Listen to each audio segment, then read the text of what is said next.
ডাকসু নির্বাচন যত ঘনিয়ে আসছে, ঢাকা বিশ্ববিদ্যালয় ক্যাম্পাসে উত্তেজনা যেন ততটাই বাড়ছে। সবকিছু ঠিক থাকলে আগামী ৯ সেপ্টেম্বর হবে ভোট গ্রহণ। শিক্ষার্থী ও রাজনৈতিক মহলে প্রত্যাশা ও সতর্কতা মিলেমিশে তৈরি হয়েছে এক নতুন পরিবেশ। এই নির্বাচনে প্রধান ফোকাস এখন ছাত্র শিবির ও ইসলামী ভাবধারার অন্যান্য সংগঠনগুলোর প্রভাব। বিশেষজ্ঞরা মনে করছেন, ছাত্র শিবিরের প্যানেল বড় সংখ্যক আসন জিততে পারবে না, যার প্রধান কারণ তিনটি। প্রথমত, সাম্প্রতিক জুলাই আগস্টে ঘটে যাওয়া গণ আন্দোলনে ছাত্র শিবিরের জিএস প্রার্থী সাদিক কায়েম সক্রিয় ছিলেন না।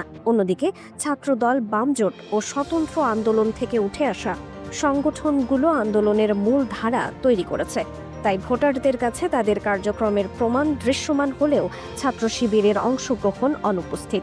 দ্বিতীয়ত, ভোট বিশ্লেষণে দেখা যায় মতাদর্শ ভিত্তিক ভোট অনেকভাবে ছড়িয়ে রয়েছে। জাতীয়তাবাদী ছাত্রদল, বাম ছাত্র সংগঠন ও স্বতন্ত্র সংগঠনগুলো একসাথে ভোট ভাগাভাগি করবে।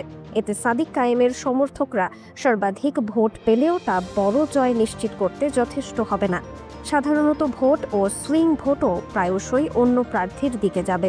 তৃতীয়ত, ৭১ সালের মুক্তিযুদ্ধ ও স্বাধীন বাংলাদেশের ইস্যু। শিক্ষার্থীরা স্বাধীনতা ও সার্বভৌমত্বের প্রশ্নে প্রার্থীকে যাচাই করে ভোট দেন। ছাত্র শিবির এই ক্ষেত্রে স্পষ্ট অবস্থান দেখাতে পারেনি, ফলে তাদের ভোট ব্যাংক শক্তিশালী নয়। এর আগে ১৯৯০ সালের পর ডাকসু নির্বাচন হয়নি। ২০১৯ সালের নির্বাচনে বিএনপি সমর্থিত প্রার্থী বিজয়ী হলেও সেটি বিতর্কিত হয়েছিল। তাই এবারের নির্বাচনে প্রার্থীরা স্বচ্ছতা ও অংশগ্রহণের দিকে বেশি নজর দিচ্ছে।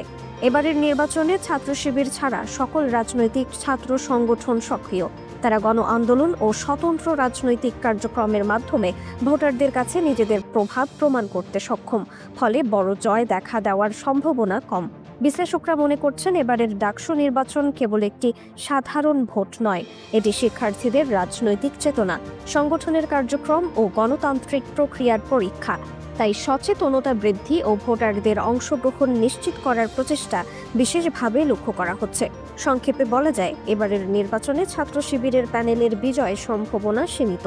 প্রধান কারণগুলো হল গণ আন্দোলনে সক্রিয় অংশগ্রহণের অভাব, ভোট বিভাজন ও স্বাধীনতার ইস্যুতে স্পষ্ট অবস্থানের অনুপস্থিতি।